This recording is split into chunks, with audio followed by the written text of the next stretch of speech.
าตาหนูก็อยากบวชเน้นกุปีบวชกุปีจริงเนี่ยเขาจับได้แมงมัน4 โตว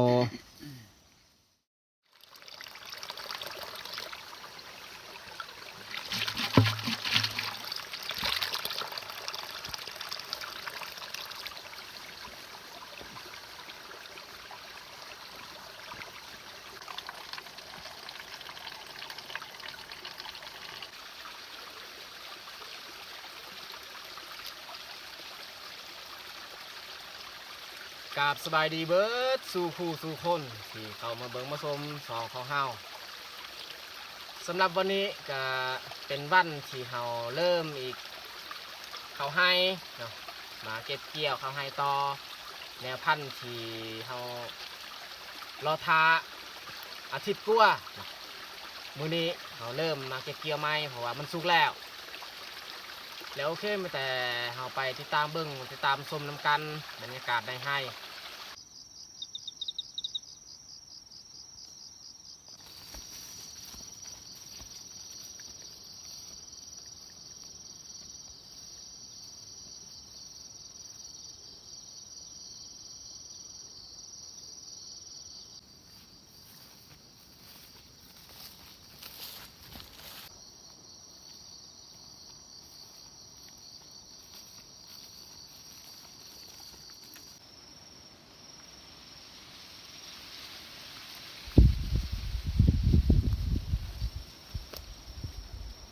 เอามาวันนี้นี่พอดีสุกเลยเขาเอามาข้างก้อนนี่ยังบ่ทันสุกเข้าในพันธุ์ชนิดนี้นี่เขาเกี่ยวประมาณ2 มื้อน่าจะแล้ว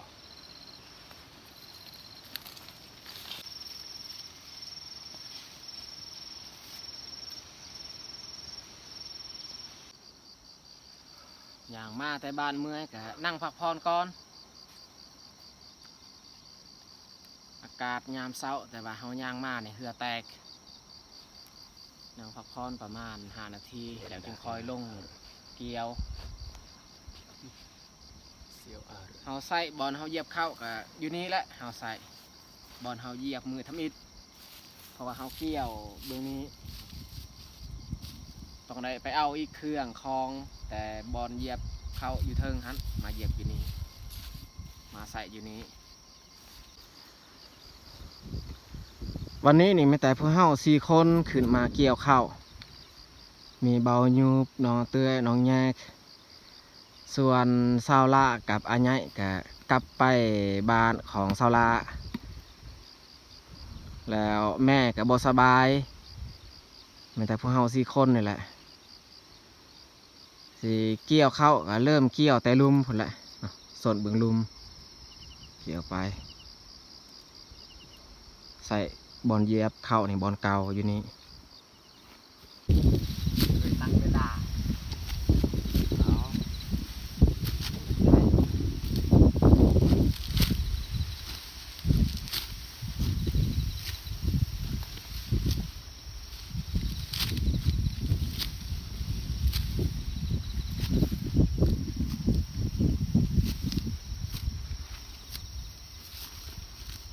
เข้าแนวพันธุ์ชนิดนี้นี่มันบ่ค่อยงามปานใดอีกอย่างกับเข้าแนวพันธุ์ชนิดนี้นี่มันรีบร้ายเม็ดเข้ามันบ่เต็มตึง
7-8 ต้นมันจึงเต็มกำเพราะว่าต้นมันน้อยๆเพราะว่าเบื้องต้นข้าวงามนี่2-3 ต้นก็เต็มกำแล้วเขาจัด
เขาเฮ็ดเวียกมื้อนี้นี่บ่ฮ้อน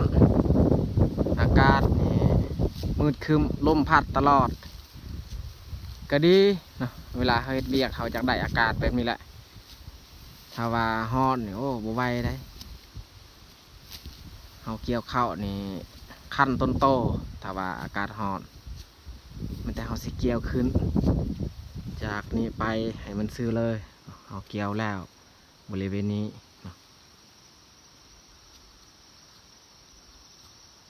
เขาเกี่ยวกับค่อนข้างกว้างเลยสำหรับมื้อนี้แต่ว่าต้นข้าวมันบ่งาม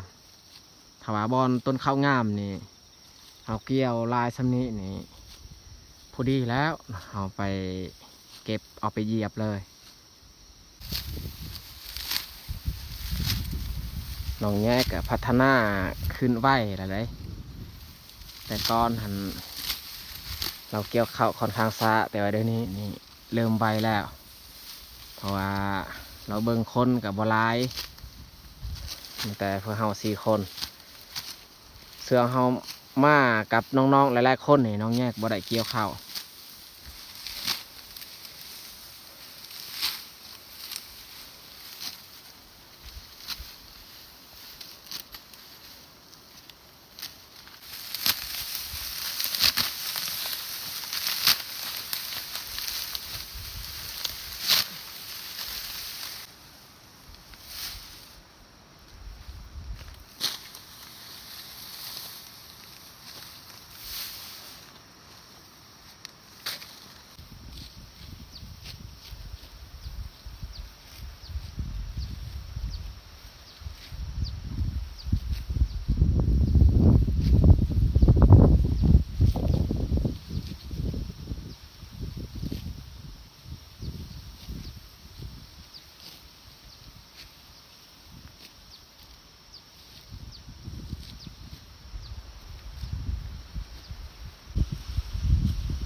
พวกเฮาเกี่ยวเนี่ยซ้ำนี้ละ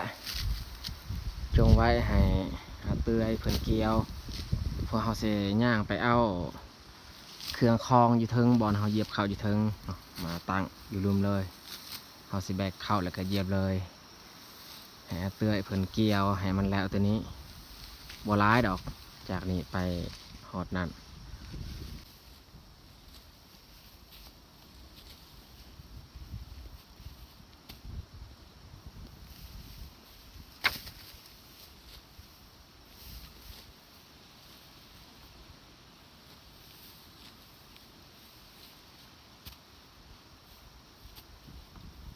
สั้นๆอันใบบอลเดียวเลย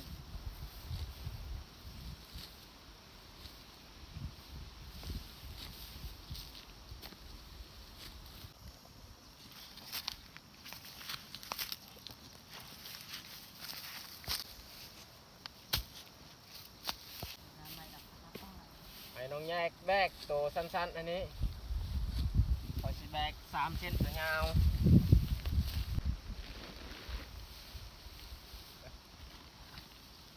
ยาเลย ไปจับคนละอัน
พักดื่มน้ำก่อนเราเหยียบเข้าก็รู้สึกว่าเมื่อยนั่งพักก่อน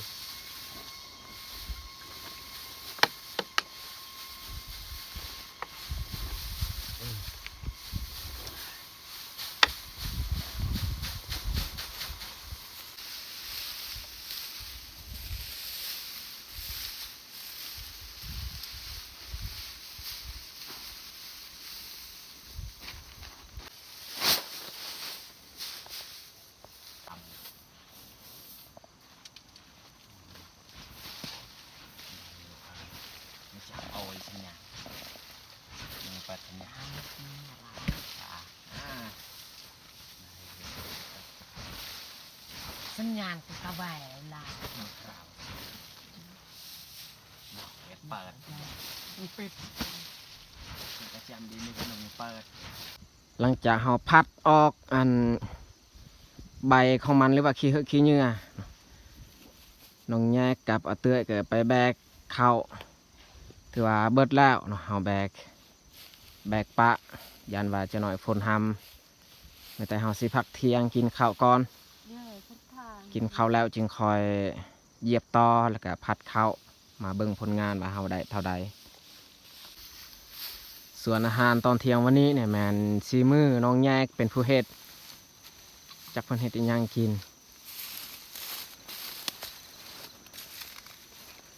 นี่ กูเข้า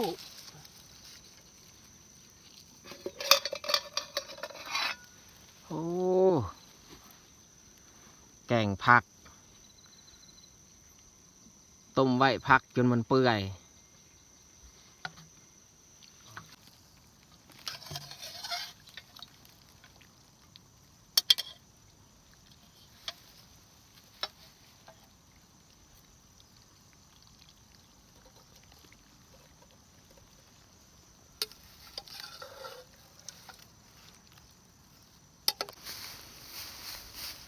สำหรับอาหารเที่ยงวันนี้กับบุมีหยังมากมายได้แต่สำนี้ละ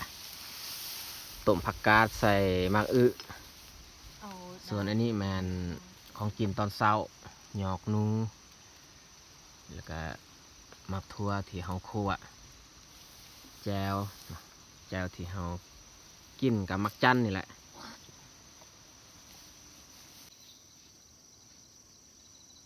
ตอนนี้พวกเฮาก็ได้มานั่งทำกันกินข้าวอยู่กองเฟืองนี่แหละเพราะว่าบนนี้นี่ห่มน้อยนึงมันบังจากผ้าบัดเอามากินข้าวเที่ยงน้ำกัน มากินข้าวเที่ยง มากินข้าวเที่ยงน้ำกัน แตงน่ารักค่ะ สีมือน้องยายเฮ็ดกระโบติเพิ่นดอก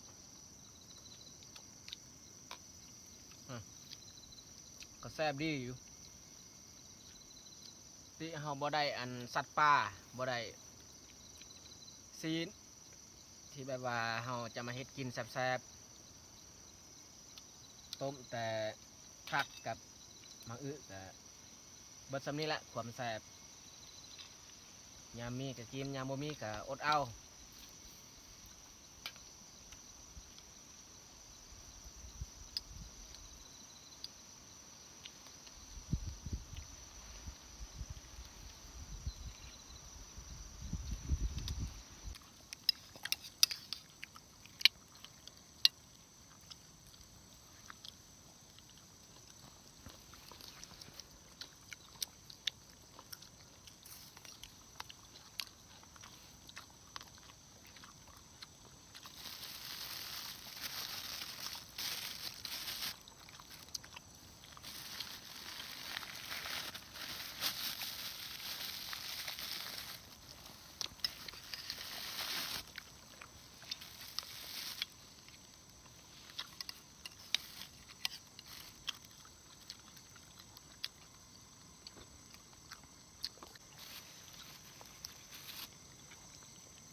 หยอกนุ่งใส่หอเผ็ดอ่อนแซ่บคักเขาหยอกกับใบมันก็แซ่บนะกับใบมะเผ็ด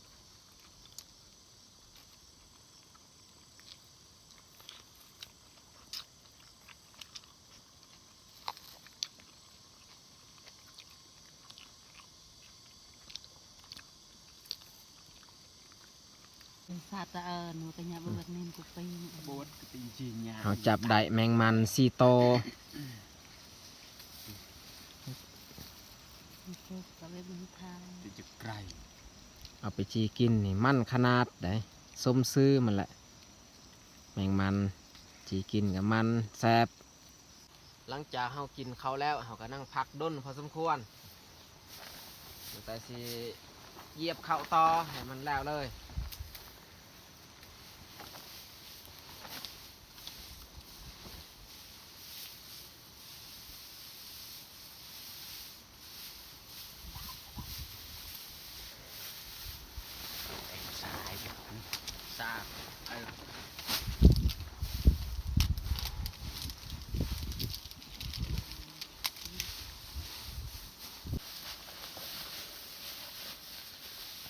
ท้องฟ้ามืดครึ้ม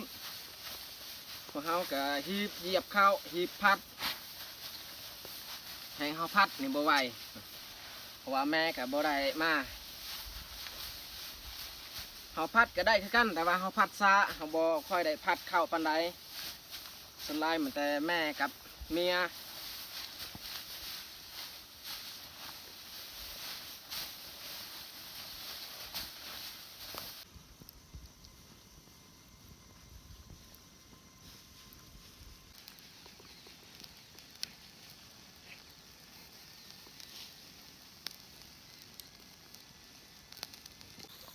แมงมันเสียเตือยผนชีมันนี่ลี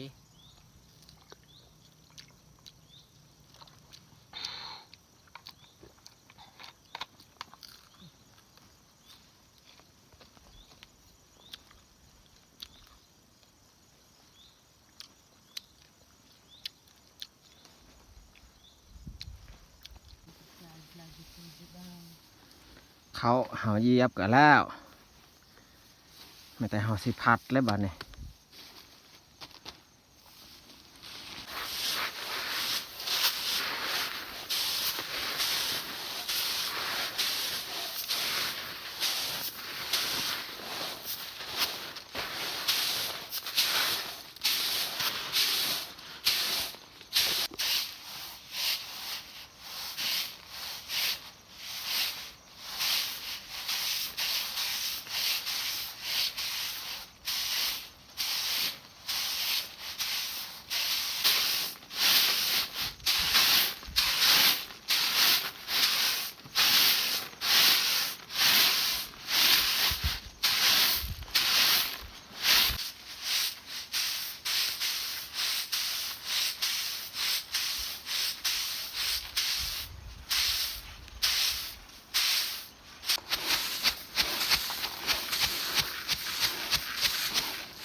ในกระสอบหนึ่งนี่มันบรรจุได้แต่2 คุก็เต็มกระสอบแล้วกระสอบน้อยกระสอบ30 กิโลถ้าว่ากระสอบ50 โลนี่บรรจุได้3 คุ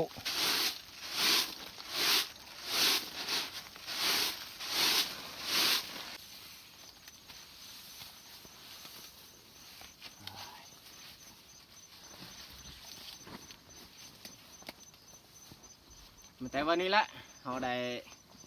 แบกเข้าเมื่อบ้านปกติส่วงน้องๆเขามาหลายคนอยู่นี่เขาบ่ได้แบกเนาะ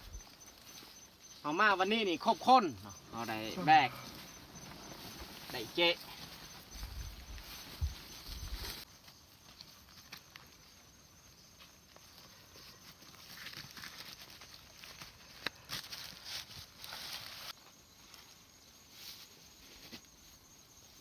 ส่วนพระบัตรอันนี้นี่เขาจะบกูกางไว้อันนี้เลย